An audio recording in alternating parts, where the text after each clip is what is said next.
What's up, my comic comrades? Over the past year or so, we've been partnering with our good friends ComicTom and Jeff the Golden Age Guru to bring you guys the history of every age of comics. We first brought you the history of the Golden Age, followed last summer by the history of the Silver Age, and now the guys are here to break down the epic Bronze Age. The Bronze Age of comics brought massive disruption in the industry, introduced amazing new characters, and saw massive changes to older characters. And in addition to bringing the Variant Nation all the glorious details, Tom and Jeff also brought 5 classic Bronze Age comics to give away, and they'll be announcing each of them throughout the episode. So you'll want to stick around to the end because I'll also be giving you all the details for how you can enter to possibly win one of these pieces of comic book history. For those of you who aren't familiar with ComicTom and the Golden Age Guru, they're great follows for any comic book fan or collector. You can check out the ComicTom 101 YouTube channel here, and you can find links for all their websites and social in the description below. With all that said, it's time for me to shut my pie hole and let Tom and Jeff bring the knowledge. Good, Variant Nation, we're back to chat the Bronze Age of comic books, an era that is going to cause a ruckus for our characters, our creators, and the industry in its entirety. This is an amazingly important time frame.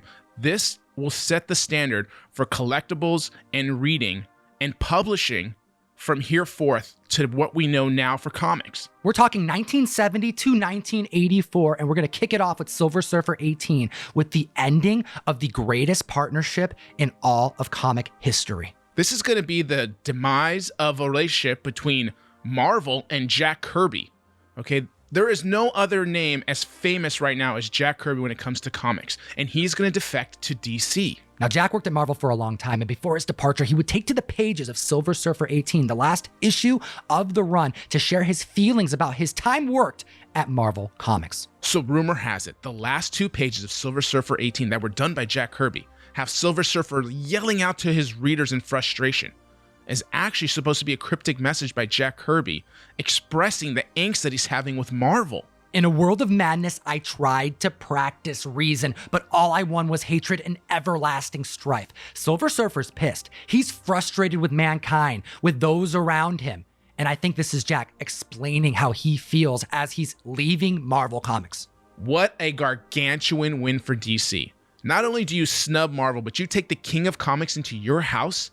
And the very first book he's going to do is Jimmy Olsen 133. Check out this bright orange, vibrant cover and these characters on motorcycles running over Superman. 1 month later, he would begin the concept of the fourth world, although he would never call it that, in Jimmy Olsen 134, introducing one of DC's biggest villains of all time on a tiny screen. His name was Darkseid. One of the most fantastic things about comic book eras is how they reflect the history of what's happening outside of its pages. So when we left the Silver Age, we saw this counterculture growing, and it's continuing to grow, and we're going to see it in the Bronze Age as well inside these books. Now, this is mid-Vietnam War. Writers were feeling the political consequences from the growing disdain Americans were having with their government. Look at the pages of Cap 180 in 1974, where he changes his name and persona to Nomad after his frustrations with how the government was leading. We saw the diversity emerging from the Silver Age. Okay, we saw minority characters. We saw progressiveness in women characters. And now we're going to see those characters get their own titles. They're not sharing anymore. They've earned it on the newsstands. And now we're seeing at the very end, Fantastic Four number 284, with Invisible Girl choosing to be called Invisible Woman. Creators are becoming famous in their own right during this era, as well as darker themes and tones being incorporated into the topics of the pages of comic books. And we're going to kick it off with what is known to be the first Bronze Age comic book, Green Lantern 76, which we stated in our last video is one of the most important books of all time. This influential issue came from DC. The good old boys, they don't do anything severe. And here we're seeing Neil Adams and Denny O'Neil on their run, pushing and tackling issues of racism, poverty, environmental pollution. What heavy themes, dark subjects. And in 1970 in October, another character would push those boundaries even further. Conan #1, written by Roy Thomas. This is a narrative filled with morally compromised characters, some would even say anti-heroes. It would start the boom of sword and sorcery in comic books, the fantastical. By Crom, are we going to see some growth? All right, Marvel and DC were pushing out characters like this. DC had Tarzan, they had Kamandi. Marvel came out with Call the Conqueror, John Carter, Warlord of Mars. We got to see this huge boom of these amazing characters. Then in May 1971, Stan Lee would get a call from the New York Board of Education requesting him to write a narrative about the portrayal of drug abuse. The problem? The code would forbid any writing about drugs at all, even negative. So Stan did it anyways, without the code. It was unheard of to not have your books have a code on there at this time. It was considered that you were rotting and destroying children's minds when you're opposing the code, and that people will not buy the comics because they don't have the seal of approval. Since the code's inception, this is the first time we've seen a comic book without it. Doing a narrative about drug overdose, Harry Osborn literally has to be taken to the hospital by Peter Parker to be saved, was a major moment in ASM and comic history. What an amazing 3 issues. People loved it. Amazing Spider-Man 96, 97, 98 sold so strong and so well that the comic code had to loosen up its restrictions in 1971. And we got to see an explosion of ideas now coming to the newsstands. Over at DC, Danny O'Neill and Neil Adams weren't about to stop on their social commentary and comic books. No, they would take to the pages of Green Lantern, Green Arrow, issue 85 and 86 and literally depict drug use on the cover. We're actually giving a copy of this very collectible 86 today, and it's one of 5 giveaways, so stay tuned. There's only 2 real competitors in comics right now, Marvel and DC.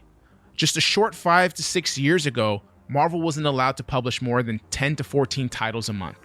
But we're going to see them now take that to a whole nother level. They're going to pass DC. DC is going to lose in sales for the very first time this year in 72 to Marvel. And how are they going to celebrate? They're going to be taken and treated by the owner of Marvel to DC's favorite restaurant directly across the street and celebrate in their faces. That's right. You gotta love the fun competition that was emerging, just like the direct market in 1972. You mentioned newsstands a bunch in this conversation because that's where you would buy the comics.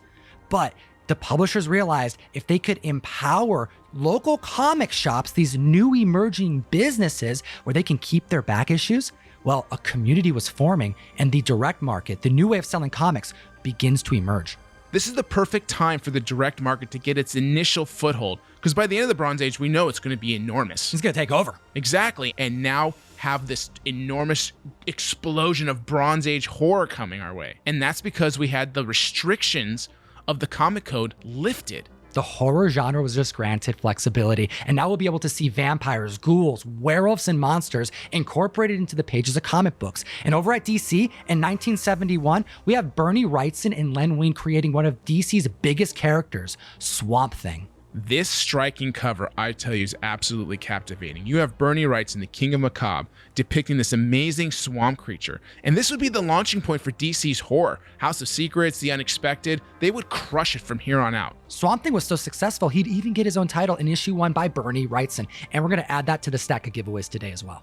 So check this ramp up in early 72. We have Marvel Spotlight issue number 2, introducing Werewolf by Night, which would then lead to his own solo title and introduce Moon Knight. Just a couple months later in April, we would see Tomb of Dracula 1. Dracula, an actual vampire incorporated into comics. And then it didn't just stop there, because in Marvel Spotlight 5, we have Ghost Rider, the most unique superhero character that has ever been created, combining the macabre with superheroes. Talk about ramping up. Marvel Spotlight 12 now has a character named the Son of Satan. Literally the Son of Satan, Damian Hellstrom. So you're seeing here this progression of just like easing in again, just putting your toe in the bathwater to like scalding hot. Here we go, let's do it.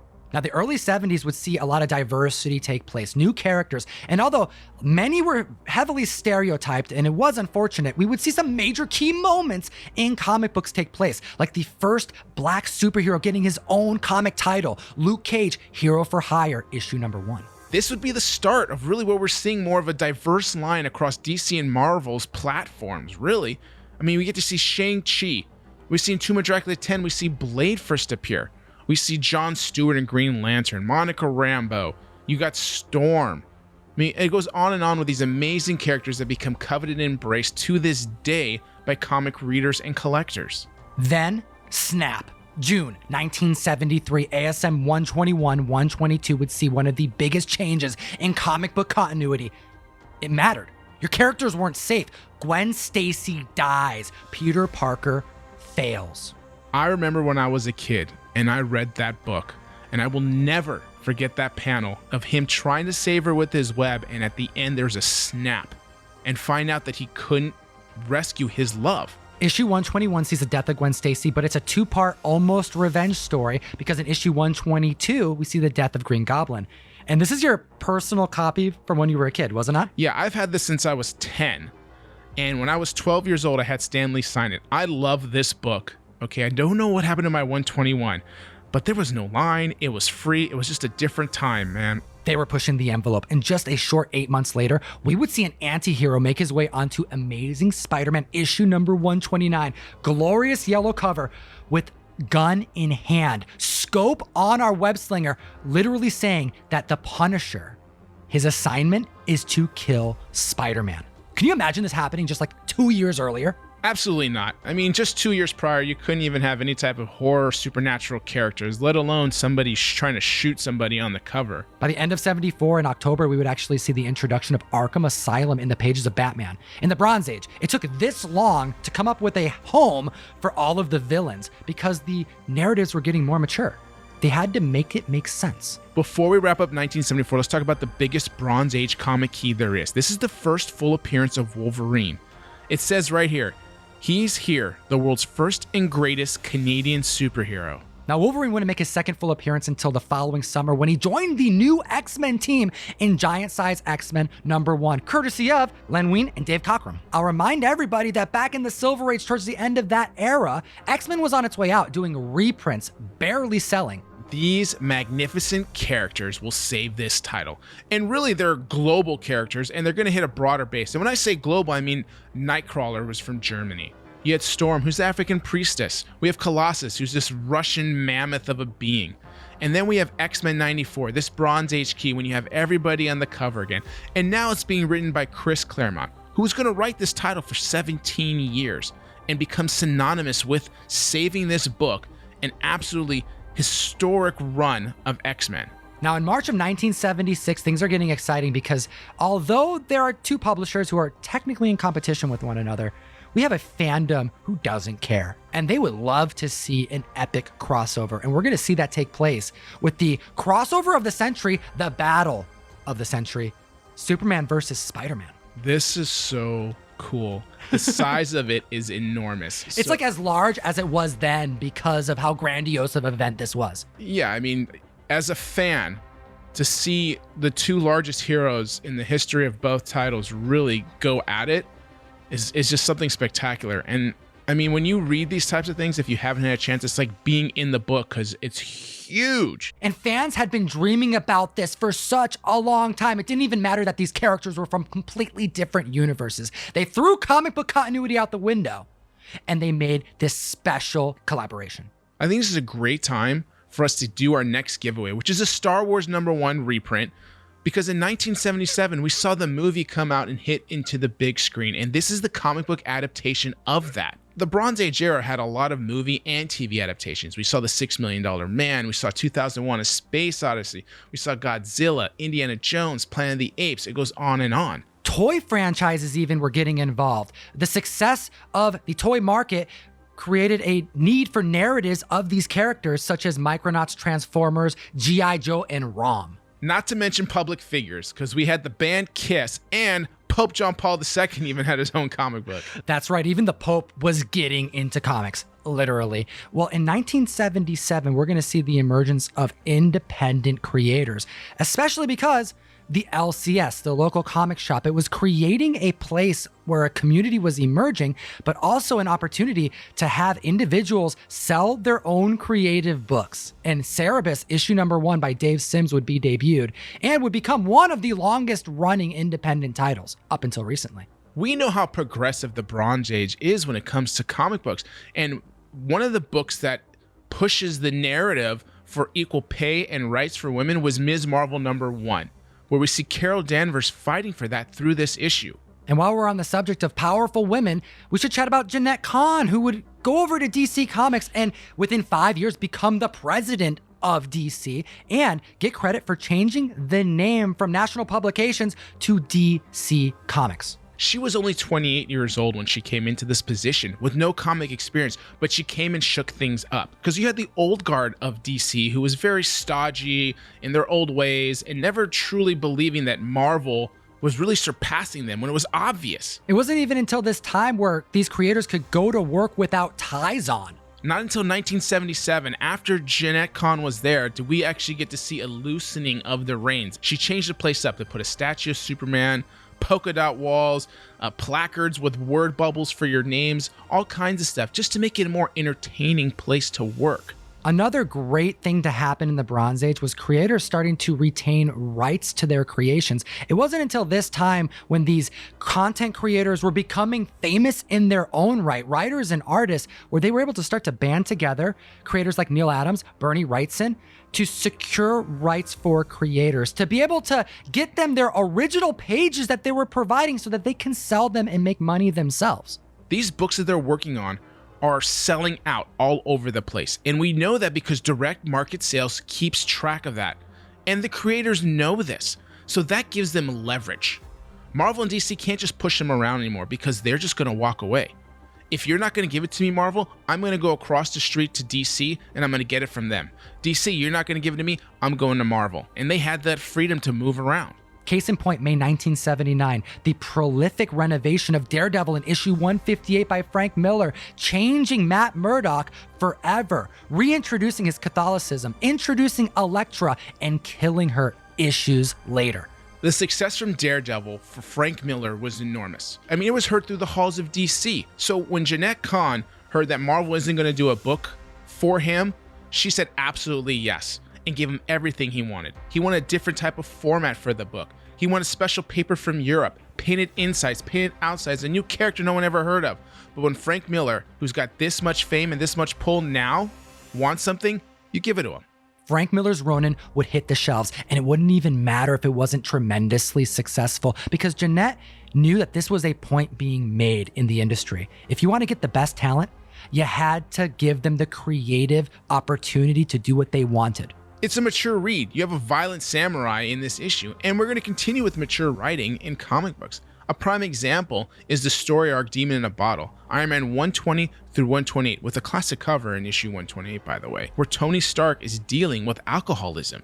Then in 1980, because of the success of the Hulk TV show courtesy of Lou Ferrigno, well, Marvel was getting worried, like in the Bionic Woman show, that they would introduce a female protagonist. And they had to beat the show to the IP, so they went to the pages and created She-Hulk. X-Men will not be the only team to come out of the Bronze Age with success. DC is going to have their own team, the new Teen Titans. We have characters Starfire, Raven, Cyborg, Beast Boy, Robin. They don these pages. Marv Wolfman and the beautiful pencils of George Perez crush this book. And this new Teen Titans #1 is going to be our giveaway to you guys. But this same year, X-Men wouldn't be letting up anytime soon. We have Chris Claremont writing one of the most referenced, one of the most epic storylines to date. We have the Dark Phoenix Saga, the rise and fall of Jean Grey. It's the early 80s and the direct market is huge. And that's because of the immense spike of comic shops that have opened up. And so we are now seeing this be the place that people go to get their books, an environment where they don't have to be judged. You could go to a newsstand and somebody could not give a crap about comic books. You go to a comic shop, you're around your people. You're not going to get picked on. None of that's going to happen because at this time, guys, you could get beat up just talking about them. We have local comic shops. We have comic conventions happening. We have the community literally meeting their favorite artists and writers and telling them what they want to see. And what they wanted to see was an event. What they wanted to see was all their heroes that they've been reading all over the place all come together in one story. And Jim Shooter wrote that story with Secret Wars. Jim Shooter, who's the editor-in-chief of Marvel, wanted a toy license. But in order to do that, he had to build this massive event with all these characters from the Marvel Universe. So Mattel did some type of study group and found out that the two words most positive for boys at the time seemed to be wars and secret. And that gave us the Secret Wars. This 12-issue epic would see a huge crossover event take place with key moments such as in issue number 8, where we learn how Peter Parker acquired the black costume for the first time, which would later become Venom. And by the end of this series, we'd also see the emerging of DC's epic saga. DC would have their own work to do if they wanted to have a massive event, and that would require cleaning up their entire universe. Now we gotta remember, DC's been around for almost 50 years, so they have a long history of characters and plot lines, and there's been a lot of issues and complaints already about continuity. In 1982, they hired somebody. He had to read every single issue DC ever published. It took him 2 years, but he had all the notes done and figured it out. Handed off to Marv Wolfman, who put together this story arc, Crisis on Infinite Earths, which was a massive success, but we did see the demise of Barry Allen in it. Now, although this happened in 1985, it's these two events that are often cited as the end of the Bronze Age. But it's also worth mentioning that in 1984, although it would take a couple years to catch on, we had two individuals, Peter Laird and Kevin Eastman, create 3,000 copies of an independent comic book out of their garage after cashing in their tax return and getting a loan from their uncle, creating 4 turtles and turning them into ninjas. I can't wait to expand on TMNT, but that's a conversation for another day. But our last giveaway is also a recommended read. What if Jane Foster had found the hammer of Thor? This is getting an animated adaptation. Plus, she's supposed to be wielding the hammer in Love and Thunder in the next Thor. So just found it fitting to be a giveaway for today. Variant Nation, I appreciate your time. Thanks for joining us today as we chatted the Bronze Age of comics. As always, Geek responsibly. enough said. Well, peeps, as you can see, the Bronze Age in comics is responsible for a lot of what we've come to love in comic books. And once again, Tom and Jeff did an incredible job highlighting the biggest aspects of it. But as promised, they also brought the heat with 5 dope Bronze Age comics to give away to 5 members of the Variant Nation. As Tom and Jeff revealed, the 5 comics you guys have a chance to win and add to your personal collection is Marvel's 1977 What If 10, featuring the first appearance of Jane Foster Thor, and the 1980 Teen Titans debut of Marv Wolfman and George Perez with the new Teen Titans issue 1. Then we have the collector's reprint of the 1977 Star Wars 1, the classic 1972 Swamp Thing 1 by Len Wein, and the last insane title we have for this Bronze Age giveaway is the 1971 Green Lantern 86 by Denny O'Neil and Neil Adams, which of course was a hugely important story dealing with drug addiction. This will basically be a lottery system, so the first place winner will get their pick of the 5 comics available. Then the second place winner will pick from the remaining 4, and so on and so forth, with the 5th place winner receiving the final book available. But getting your hands on any of these valuable books is a serious win, so outside of preference, it doesn't matter a ton. But now you're asking, how can I be one of the lucky winners? Well, all you have to do is head over to variantcomics.com/giveaways and complete the entry form. Then be sure you're subscribed to the Variant and ComicTom 101 YouTube channels. You can also follow us on Twitter, Instagram, and or Facebook, or feel free to follow us on all of the above if you'd like. Links, of course, are going to be in the description below. You must be 18 to enter. It's only 1 entry per person, and you have from today, February 10th, through Tuesday, February 16th to enter. Then the winners will be announced right here on the Variant channel on Sunday, February 21st. But don't wait, click the giveaway entry link in the description now to give yourself a chance to own one of these pieces of history. But of course, we can't wrap up today's episode without a huge thanks to ComicTom and Jeff the Golden Age Guru for bringing us the Bronze Age goodness and making this massive giveaway possible. Click all their links in the description, subscribe to their channels, follow them on social media, and show them as much love as digitally possible. I'm telling you, if you're a collector on any level or just a comic book fan in general, these are 2 guys you should absolutely be following. But just like that, that brings yet another episode of Variant to a close. But if you enjoyed today's episode, as always, check out this one right here. And if you like our channel, be sure to subscribe, like, and comment. As I always say, it helps us out. But I'll see you guys next time when I talk about all things comics.